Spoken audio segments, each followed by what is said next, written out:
Hey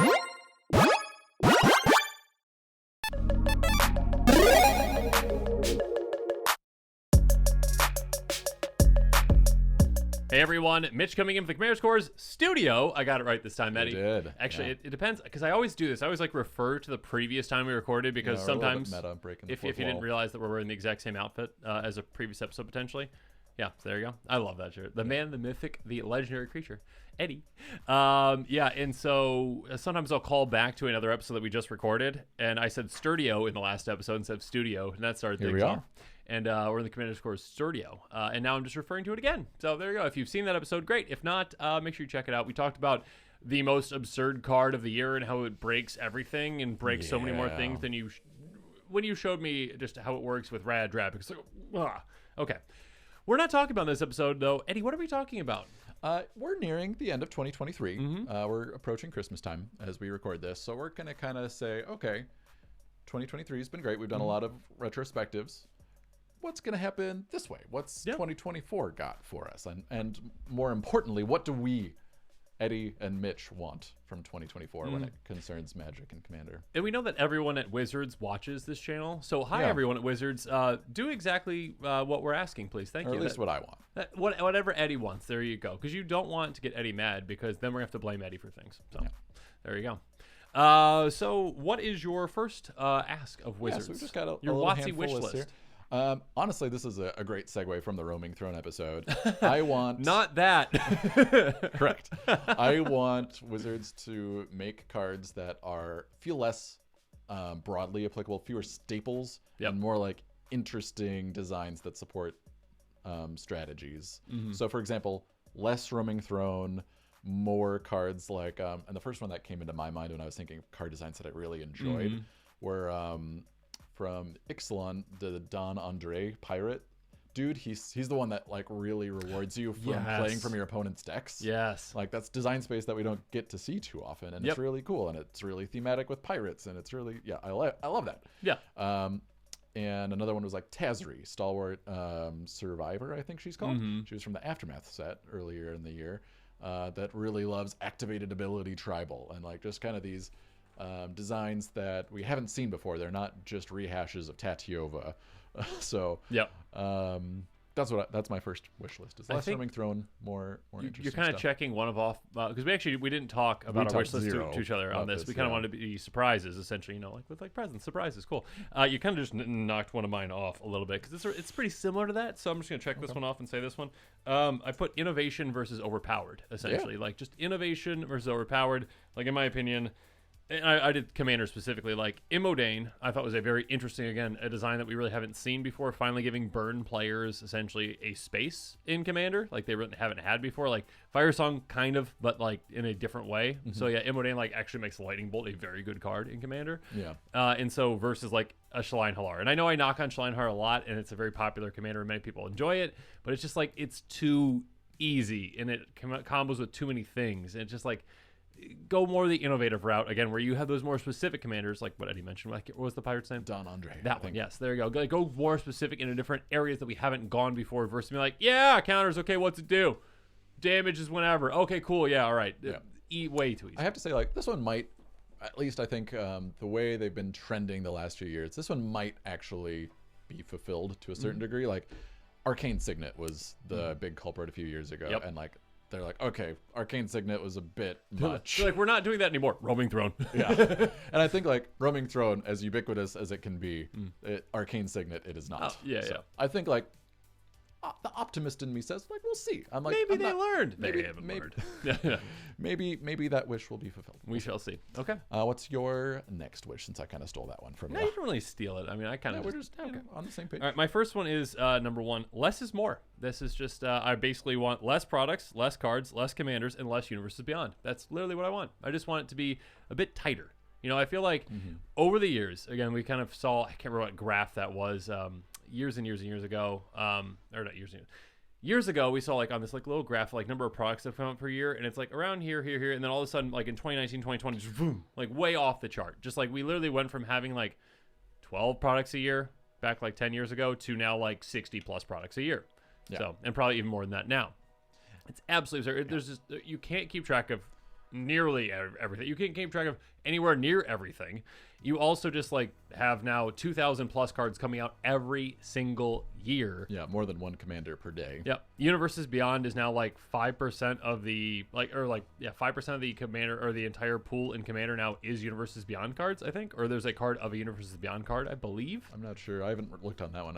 I thought we talked about this a while ago. There's a lot of Universes Beyond coming out again, especially sets and new.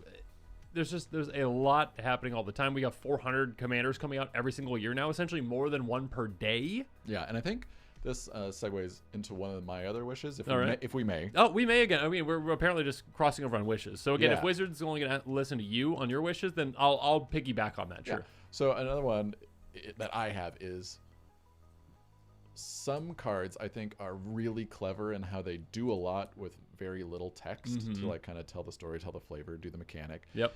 And other cards, like you have to squint to read like the 10 lines of text. And so like I want fewer cards. Like I was literally playing a game earlier this week with some good friends of mine, and they were playing a new card. I think it was from a Doctor Who set. And he's like, here's my card. And then like literally a minute later, like he was reading the card. He was like not taking his, he was just reading at a normal pace. And it was a card that we weren't all familiar with. So like it helped understand this game state. But like when you have to do that for like every turn, someone has to read a paper. Yes. Like, again, to segue back to yours, like there used to be a time in yesteryear where there were fewer cards, and like just playing the game for a few months, you'd like, oh, that's Avengers Zendikar, that's blah blah blah. So you know what they do. Really shorthand a lot of things, and the game would move. And now I feel like with when you combine the fire hose of cards that's coming at you with the fact that all those cards have way more text on them, it's just an additive problem that makes the games take a long time. The cognitive capacity is absurd these days. The mental load, essentially, that you have to... Yeah, so I would be interested in seeing a graph like, not just of like how many new cards are printed each year, but like if you add together all the new lines of text, like how many lines of text were printed on cards in 2010 versus 2023. And like it's probably a factor of 8. Well, and like vanilla is dead right now, essentially, right? There are no more vanilla creatures that are like going to be coming out ever, except for I think Yargle Multani was like the only one. Was that even this year or was that last year? I can't remember. That was March of the Machines. So was that last year? Yeah. I don't remember. Anyways. Lots of text, lots of cards, lots of everything. Less is more, and that's just what I'm going to say with that one. Your turn. Yeah, I think let's go for one that I think it would be not as much commentary on the format, but like a specific thing. I want a Jund -1/-1 counter. I love how specific this is. I want this. Oh my gosh, I love that. I love Hepatra. I love Scorpion God. Yes. I like all those effects. Put them together. Let me mush them together. And like, I know I could play like Kenrith. I could play a partner commander, but I want like something that's designed thematically around Jund -1/-1 stuff, and it doesn't exist, and I love how specific that is, because this one can get done. You know, like the one that I mean, again, me saying less products. It's whatever products they're going to make. They already have them planned. Probably there's going to be probably some products that come up, but this is one that Wizards. You know what? You can accomplish this. This is one tiny thing. You can do it for Eddie. All right. Yeah.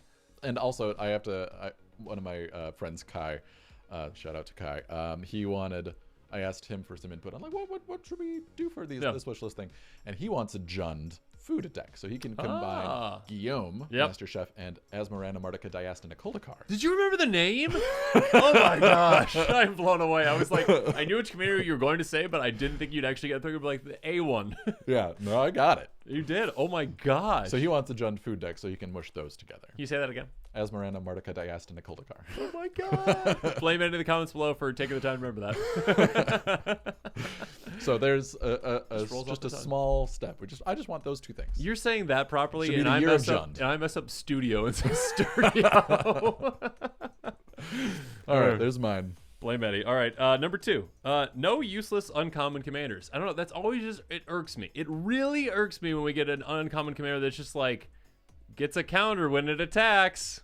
Like a single counter. Like it's too boring to build a background. It's just like, what's the point? And I know that draft is a thing, limited. Draft is a thing, limited is a thing, but like, is it really that impactful? They know that the audience's commander. Like, just look at what product they put out. Yeah. And you know they're or designing or for some are like, commander. it's for the story, and it's like, well, then make an interesting command. Like, just because it's uncommon doesn't have to be terrible. I mean, Bartolome del Presidio, is that the one? Yeah, like one of my favorite commanders from the entire year is an uncommon commander with an effect that is probably actually uncommon. It's not like it didn't push. It's not complicated. It's not complicated. It's simple. It's very straightforward, and you can have really, really, really cool uncommon commanders. Don't just waste that design space with commanders that no one's gonna play because like it's just pointless. It's just like a waste of a space.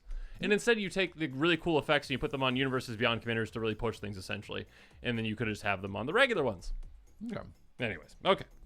Go ahead. This is just Mitch's soapbox at this point. Okay, this is say Wizards stop doing these things. This is just a small one for me. I just kind of want them to sort of maybe kind of get rid of the reserve list.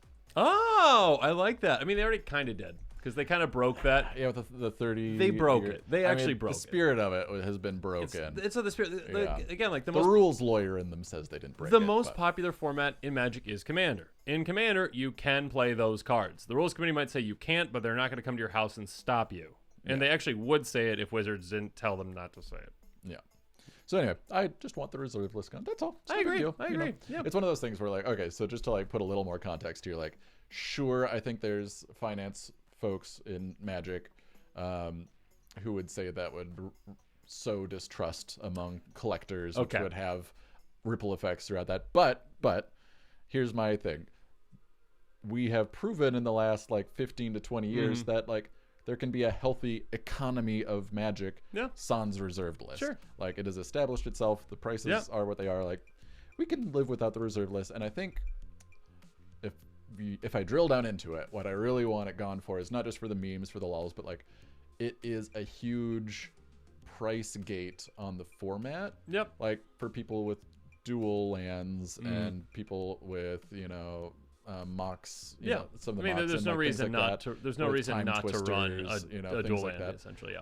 So like if you bring, basically I want the price for playing a deck well to be brought down, because lands is one of the most frustrating things to new players. It's like, oh, I missed my land drops, I don't have the right colors. Dual lands solves that problem so elegantly. They should be so available to everybody, and they're held hostage behind this stupid promise, which, like you said, they violated the spirit of anyway. Yeah. So just rip the Band-Aid off. The promise was also made before many of the players of Magic were even playing Magic these days. Or born. Or born, exactly. So just get rid of the reserve list. It's just a And small thing. Here's what we'll do. All right, finance people out here, you're listening, right? You're all listening to this channel, right? Because all you finance people listen to this channel, obviously. Because they're like, hey, what budget cards are going to spike? That's what happens, right? That's how that works. No. All you finance people, here's what we'll do. Just everyone right now, agree to just sell your things off, right? Sell off the reserve list cards right now, and then you won't have the problem of later when they break it. So that it's solved, right? Yeah, then it will be the problem with the people who bought the exactly. Kick the can. Kick the can down the road. It's someone else's issue. All right, so they're gonna reprint the reserve list. What's next, Perfect. Mitch? All right. New sets with new locations hitting. So Wizards is kind of going on a limb, it seems like, with a couple of new sets there's a with couple new locations. in the next year that I like. And I am. Me too. I'm very excited for these. I'm excited they're going on a limb for some of these. They're taking a new... It's not just like, hey, Eldrazi's back. Hey, I mean, they might come back in those somehow, but I don't know. Anyways. It's not Dominaria. Yep. It's not Ravnica. Yep, we're doing some new things. Like, we have like a Wild Wild West set. We got like other things. So I'm hoping that these got the resources, got the time, got the effort put into got the reprints to really hit hard and do so well, because it seemed like, again, I might be a little dig at Wizards again. It's just a lot of mine are apparently, but like... The set that hit the hardest this year, I felt like, was Lord of the Rings. Like, I feel like Lord of the Rings it's the best selling set of all time. Yeah. And I feel like, yes, because of also, like, just the appeal of it, but, like, also, like, they put a lot... One Ring. They put a lot of powerful, a lot of, cards that people want in those, essentially. And so, like, they clearly knew what they were doing, and they're like, hey, this is our first Universes Beyond full set, essentially, and we want it to sell well so then we can make future ones by saying, like, hey, Star Wars or whatever, Marvel probably, and be like, this is selling so well, look what we did for Lord of the Rings, we can do the same thing for you. And it's like, just put the effort into your own sets, especially the new ones with new locations and new places, like, so those can actually succeed, so then we can have more successful in-universe Magic essentially succeed. So those cards. That's mine. Yeah.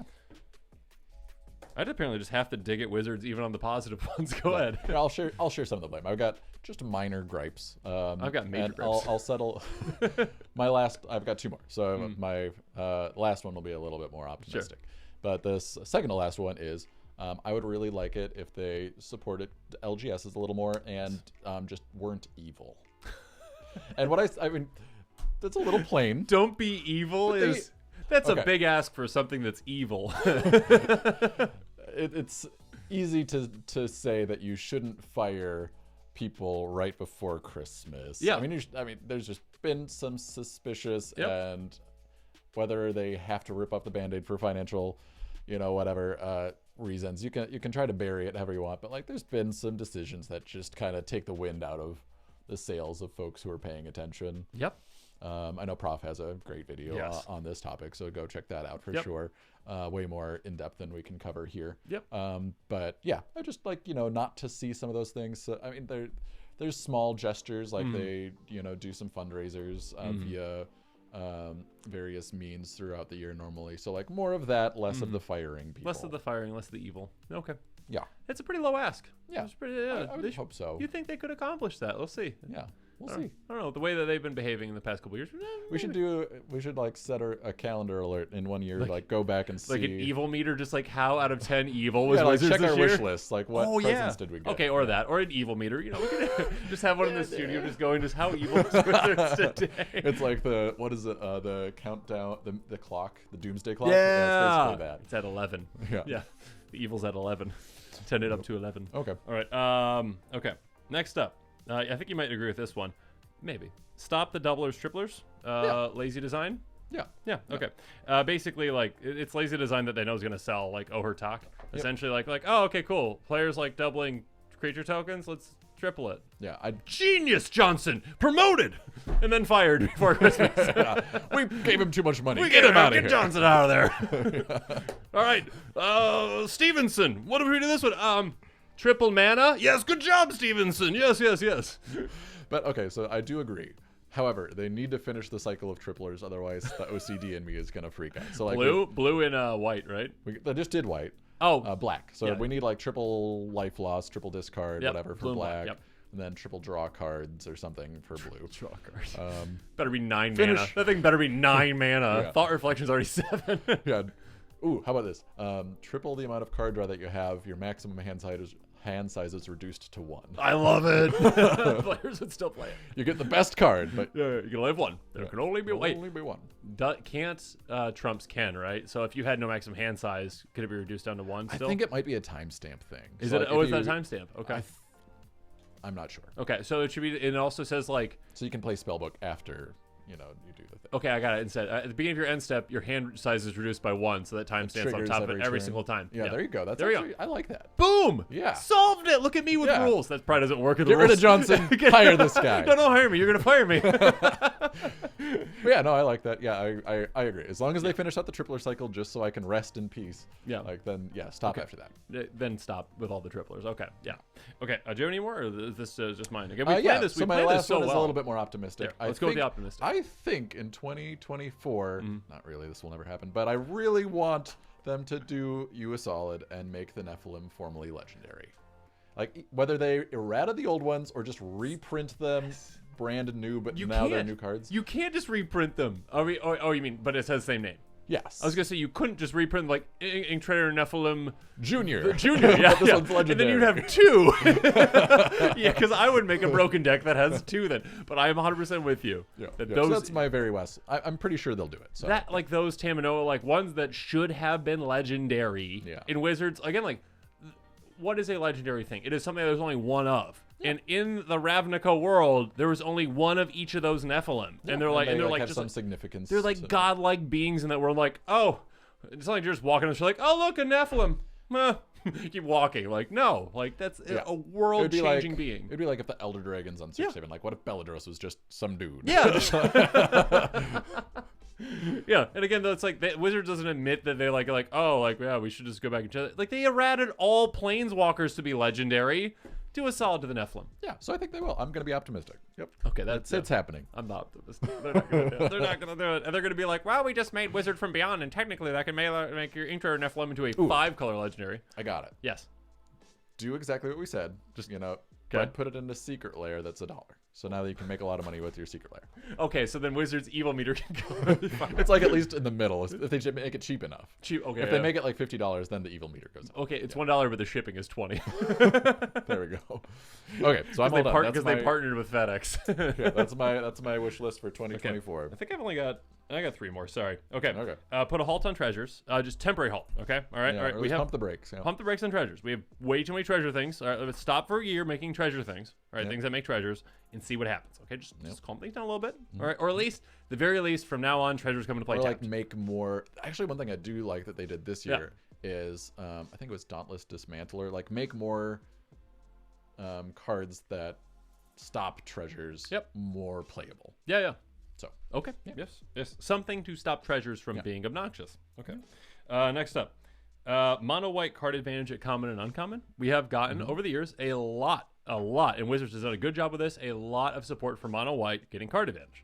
The vast majority have been chase cards in rare that are now $10 plus at the very least. Yeah. So give mono white some card advantage, card draw in common and uncommon. It doesn't have to be overpowered, but again, what's that one that's like, it was in Baldur's Gate. I can't remember what it was. It's like protecting your temple or something like that. It's like draw 2 and an opponent also draws 2. Under attack. That one. Yeah. Or indestructible. That's perfect. That's fantastic, right? It's flexible and also like it still, is like white in that it's like, hey, you get cards, I get cards. So you didn't think Secret Rendezvous was very good? I think it's all right. I mean, like to be honest, it's kind of funny. It's just like a meme at this point, but it's absolutely awful compared to many card draw. But so it is something. It is something. So yeah, give us more of that, please. Yep. All right, and then finally, my biggest task of the year: bring back Night Stalkers.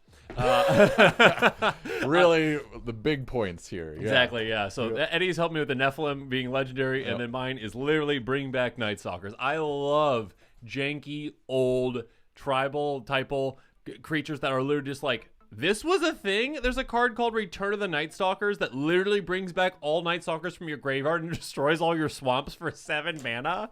And there are only like 12 Night Stalkers in the history of Magic. Wizards, give us a legendary Night Stalker commander. I asked for this like 3 years ago. Come on. No, they still haven't gotten to it. Gotten to it. It's just it's on their list. It's so bizarre.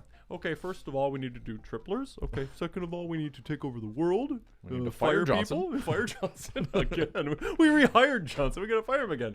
Yep. We just need to do all these things. And then also, Mitch asked for Night Stalkers, but he's been a bad boy this year, so nope, he's getting Cole. Yep. So, there you go. He's getting Wayfarer's Bauble, never reprinted again.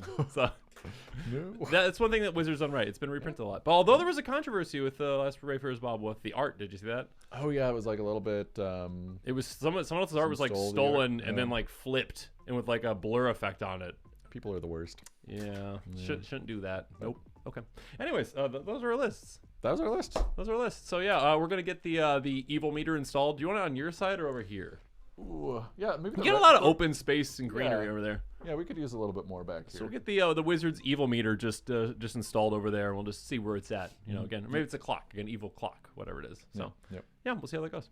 Okay, in the comments below, let us know what your thoughts on our wish lists are. Let us know what's on your wish list for 2024 from Wizards.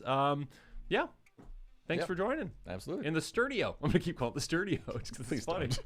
Okay, you say like as Miranda. Say it again. As Miranda Mordecai Diasta Nicole Dakar. You literally can say that, and I can't say Studio. All right, comment below how bad I am at pronouncing things. Blame Eddie in the comments below, and of course, as always, thanks again, and have a good one. This show and episodes like this one are possible thanks to viewers like you. If you're looking for an easy way to help support this show, make sure that you like, share, and subscribe. Also, hit that bell notification icon so you don't miss any new episodes. You can also go check out our playmats and other merchandise at thecommandersquarters.com. We also have a ton of brand new t-shirt designs in stock, so make sure you check out those as well. Another easy way to support this show is with our TCG Player affiliate links. So whether you're buying a deck or individual cards, you can use this general link right here or one in the description. And the final way that you can support this show is by supporting us directly by becoming a patron. There are many benefits to being a patron, and I truly couldn't do this without all of their support.